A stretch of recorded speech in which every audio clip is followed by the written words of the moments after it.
जय हिंद साथियों, हम आपका स्वागत करते हैं अमन दुबे कोचिंग क्लासेस में। हमारी कोचिंग क्लासेस मैहर में है, जो कैलाश टाकीज के सामने पीली कोठी बबलू डीलर बजाज फाइनेंस के बगल से।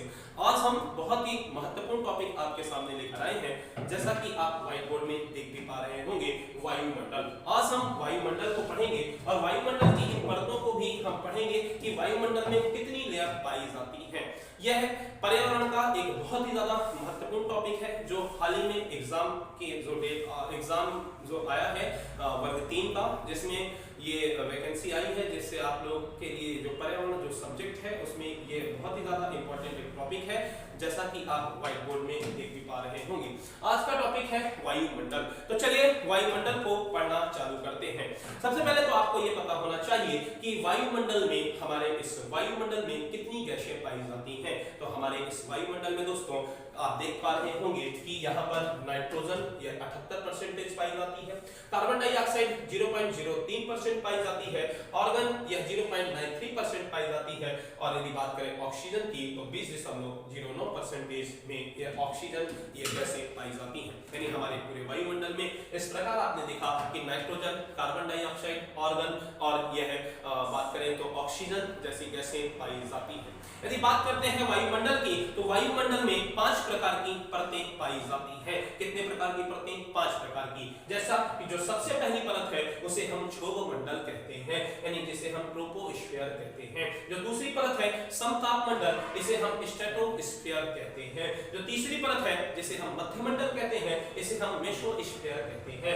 जो चौथी परत है जिसे कौन सी परत कहते हैं? हम आयनमंडल, और यह है आयनोस्फीयर। और जो पांचवी परत है जिसे हम बाह्यमंडल कहते हैं, यह है एक्सोस्फीयर। मतलब टोटल यहाँ पर 5 प्रकार की परतें पाई जाती हैं। अब एग्जामिनर किस प्रकार से यहाँ से क्वेश्चन पूछेगा, और यदि हम बात करें तो यहाँ से इन लेयरों को भी पूछा जाएगा, और साथ ही साथ यहाँ इनकी विशेषताओं से भी क्वेश्चन बनेंगे। तो आप इनकी विशेषताओं को भी आज समझेंगे, साथ ही साथ इन लेयर को भी याद रखेंगे, और किस प्रकार से पूछा जाएगा ये प्रश्न और कैसे हम आपको याद कराते हैं, बहुत ध्यान से सुनिएगा। सबसे पहली परत है क्षोभमंडल। कौन सी परत है? क्षोभमंडल। यह क्षोभमंडल दोस्तों यदि हम बात करें तो यह 0 से 18 किलोमीटर के क्षेत्र में यह फैली होती है। यह क्षोभमंडल जिसमें हम और आप सब रहते हैं। यह क्षोभमंडल उसे कहा जाता है जिसमें हम और आप सब रहते हैं। तो क्षोभ को लोभ से याद रखिएगा, और लोभ हमको बड़ा है इस अपनी मातृभूमि से, इस धरती से, इस पृथ्वी से दोस्तों। यानी इसमें ये जो परत है हमारी इस क्षोभमंडल, इसको हमसे बड़ा लोभ, यानी हमको इससे बहुत लोभ है। जैसा कि आप देख सकते हैं, लोभ और क्षोभ एक जैसा लगेगा, यानी क्षोभ और लोभ यानी मोह माया आपको किससे है? लोभ और मोह माया आपको इसी क्षोभ मंडल से ही तो है। तो क्षोभ को लोभ से याद रखिएगा, और इसी में ही तो आप रहते हैं। ठीक है, तो इस तरह आप इसे याद रखिएगा। दूसरी है दोस्तों समताप मंडल। कौन सी परत है? समताप मंडल। यदि समताप मंडल को यदि बात करें तो आपको लोभ माया रहती है अपने परिवार से, अपने लोगों से, अपने महिला मित्र से, या आपके अपने पुरुष मित्रों से बड़ा लोभ माया और बड़ा ही प्यार रहता है। यानी आप क्षोभ मंडल में रहते हो तो बड़ा लोभ माया रहता है। फिर एक समय ऐसा आता है, आपने अपने घर के बड़े बुजुर्गों को देखा होगा, यानी बब्बा और दादी को देखा होगा। अब उन इतने बुजुर्ग हो चुके हैं कि अब उनको कोई लोभ माया नहीं है, उनके नजरों में सब सामान्य है, यानी सब कुछ बराबर है। तो सब बराबर यानी समताप है उनके जीवन में। तो समताप मंडल दूसरी लेयर होती है। ठीक है, पहली है लोभ माया यानी क्षोभ मंडल, लोभ क्षोभ। दूसरा है सब कुछ बराबर यानी समताप। और जो तीसरी परत होती है वो तीसरी से याद रखिएगा कि तीसरा वाला व्यक्ति हमेशा बीच वाला होता है, और बीच वाले को ही हम मध्य कहते हैं। इसलिए तीसरा होगा मध्यम परत, यानी मध्यम मंडल की जो ये लेयर है वो तीसरी लेयर है। तीसरा 3 तिगाड़ा काम बिगाड़ा, ऐसे याद कर लीजिएगा कि तीसरा वाला जो होता है हमेशा बीच वाला होता है, और बीच का मतलब मध्यम होता है, मिडिल होता है। इसलिए इस तीसरी परत को मध्य मंडल कहा जाता है। यदि बात करें दोस्तों चौथी में, तो हम बघेली अपनी बोली में, अपनी भाषा में नहीं कहते हैं कि अब चौथे में आयन, पहले में क्षोभ को पढ़े, दूसरे में हम समताप को जाना, अब तीसरे में हम मध्य को जाना, और चौथे में आयन। तो चौथे में जब आएंगे, यानी चौथे में आइए और चौथे में आयन, तो कौन सा आयन चौथे में? चौथे में आयन तो आयन मंडल हो जाएगा। अपनी बोली भाषा में बघेली में ऐसे बोलते हैं कि कौन से नंबर में आयन? तो चौथे में आयन। तो चौथे से आयन मंडल याद रखिएगा। अब फिर 5वें के बाद ना लोभ रह गया, ना समानता रह गई, ना बीच वाला रह गया, ना आयन रह गया। अब सब मर जाने के बाद सब ऊपर अंतरिक्ष में ही चले जाते हैं, इसलिए आयन यानी सॉरी ये जो वायुमंडल होगा वो सबसे ऊपरी परत होगी और यहाँ इससे इंसान अब बाहर चला जाता है, इस लोक माया से, इस समताप से, इस मध्य मंडल से, इस आयन मंडल से। सबसे पांचवी परत होगी अब वायुमंडल। यदि और बात करते हैं इसमें, यदि हम देखते हैं कि इनमें क्या क्या इनकी विशेषताएं हैं, तो आप देख सकते हैं कि वायुमंडल में 5 परतें होती हैं। यदि बात करें वायुमंडल की ऊपरी परत को, तो इसके अध्ययन को हम एरोलॉजी कहा जाता है, यानी वायुमंडल की ऊपरी परतों को एरोलॉजी कहा जाता है। यदि बात करें इसकी निचली परतों को दोस्तों, तो इसे मेट्रोलॉजी कहा जाता है। यानी वायुमंडल की जो ऊपरी परत का अध्ययन हम करेंगे उसे एरोलॉजी कहा जाएगा और वायुमंडल की जो निचली परतों का अध्ययन हम करेंगे उसे मेट्रोलॉजी कहा जाएगा। यदि बात करते हैं कि इसमें घनत्व क्या होता है, इस परत में यदि बात करें तो इसमें सबसे ज्यादा घनत्व होता है। यदि बात करें इसी क्षोभ मंडल में ही यहाँ पर क्या होती है कि यहाँ पर ग्रीन हाउस प्रभाव होती है, यानी ग्रीन हाउस प्रभाव कहाँ पर होता है, इसी क्षोभ मंडल में ज्यादा होता है। और ग्रीन हाउस प्रभाव आप जानते हैं क्या होता है कि जब सूर्य की किरणें पृथ्वी पर आती हैं, जब सूर्य की किरणें इस पृथ्वी पर आती हैं और जब हमारे क्षोभ मंडल में पहुंचती हैं और क्षोभ मंडल से फिर ये परावर्तित होती हैं और जब परावर्तित होकर ये रिफ्लेक्ट होकर जब ऊपर जाती हैं, तो कुछ गैसें ऐसी होती हैं जो कि हमारे वायुमंडल में रहती हैं, जैसे नाइट्रोजन हो गया, जैसे ऑक्सीजन हो गया, जैसे कार्बन डाइऑक्साइड हो गया, जैसे ऑर्गन गैसें हो गई, जैसे जलवाष्प हो गया, जैसे मीथेन हो गया। ये गैसें एक आवरण बना देती हैं और इन सूर्य की किरणों को वापस नहीं जाने देती, जो हमारे लिए बहुत अच्छा भी होता है।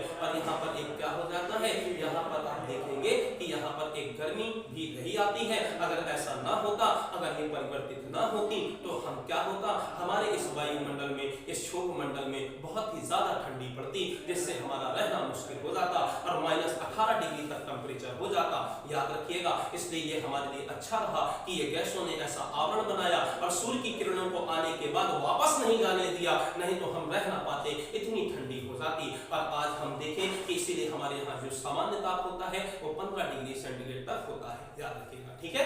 इसके बाद हम यदि बात करें तो यह जो वायुमंडल की जो घटनाएं हैं वो सब यहीं पर होती हैं, इसी क्षोभ मंडल में। ये बादल मैंने बनाए हैं, यानी बादलों का यदि बरसना हो या बिजली का कड़कना हो, वो सब इसी क्षोभ मंडल में ही होता है। तो इस तरह आपने क्षोभ मंडल की विशेषताओं को जाना। अब दूसरी लेयर आते हैं, समताप मंडल को पढ़ेंगे। दोस्तों समताप मंडल, यदि ऊंचाई इसकी देखा जाए तो 0 से 18 किलोमीटर में यह क्षोभ मंडल होता है और 18 से 50 किलोमीटर के बीच में यह समताप मंडल पाया जाता है। समताप मंडल में समताप यानी समान ताप होता है। और यदि बात करें तो इसमें मौसमी घटनाएं भी नहीं होती हैं। और आप ध्यान रखिएगा, जब मौसम की घटनाएं भी नहीं होंगी तो एरोप्लेन भी यहीं उड़ाना आसान होगा, इसलिए हवाई जहाज भी यहाँ पायलट ज्यादा उड़ाना पसंद करते हैं, क्योंकि आप जानते हैं कि यहाँ पर समान ताप भी है और मौसम भी नहीं बदल रहा है। क्योंकि मौसम जब नहीं बदलेगा तो हम और आपके लिए आसानी हो जाती है यहाँ पर हवाई जहाज से सफर करना। यदि बात करें ओजोन परत की तो 32 से 35 किलोमीटर के क्षेत्र में यह पाई जाती है। यह ओजोन लेयर इस समताप मंडल के लेयर के अंदर ही होती है, यानी जो दूसरी परत है हमारे इस वायुमंडल की जिसका नाम है समताप मंडल, उसी में ही ओजोन परत पाई जाती है। यह 32 से 35 किलोमीटर में यह ओजोन परत होती है। इसका जो ओजोन परत का मापने का जो पैमाना है उसे हम डॉप्शन कहते हैं।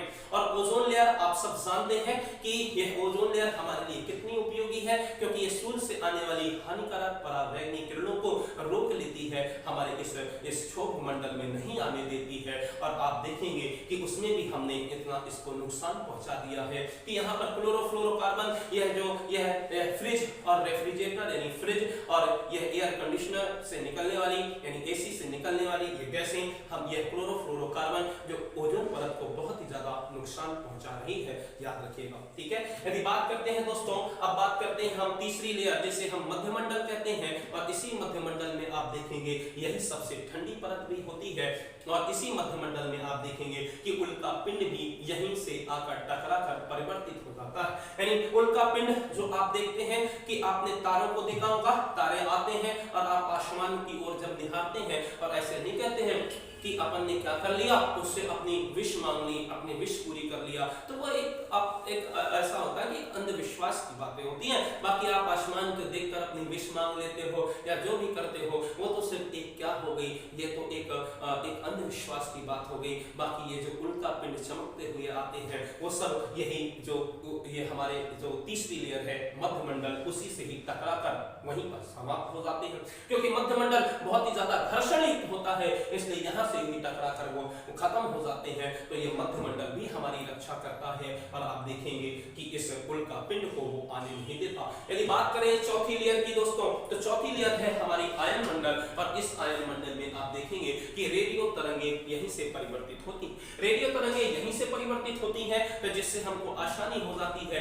किसी भी प्लेन को यदि पकड़ने में, उसकी रेडियो तरंगों को पकड़ने में, क्योंकि हम इससे जान पाते हैं कि कोई हमारे घर के अंदर तो नहीं घुस रहा है। तो यह रेडियो तरंगों को परिवर्तन कहाँ होता है, इसी आयन मंडल में होता है। यदि इसकी ऊंचाई देखें तो 80 से 640 किलोमीटर तक इसकी ऊंचाई होती है इस आयन मंडल की। अब बात करते हैं वायुमंडल की, तो यह वायुमंडल हाइड्रोजन और हीलियम जैसे गैसों से भरा हुआ है, ये सबसे ऊपरी परत होती है, इसीलिए इसे हम वायुमंडल कहते हैं। तो यह बहिर्मंडल यानी वायुमंडल है, और हाइड्रोजन और हीलियम जैसे गैसों का यहाँ पर भंडार पाया जाता है। तो इस तरह आज आपने सीखा इस वायुमंडल की पांचों लेयरों को, उनसे बनने वाली इन विशेषताओं को। तो आप इसी तरह यदि और भी वीडियो चाहते हैं तो हम चैनल को सब्सक्राइब करें और शेयर करें। यह वर्ग 3 के लिए ये पर्यावरण आपको पढ़ाया जाएगा। इसी तरह और भी अच्छी वीडियो और भी अच्छे टॉपिक लेकर हम आपके सामने आते रहेंगे।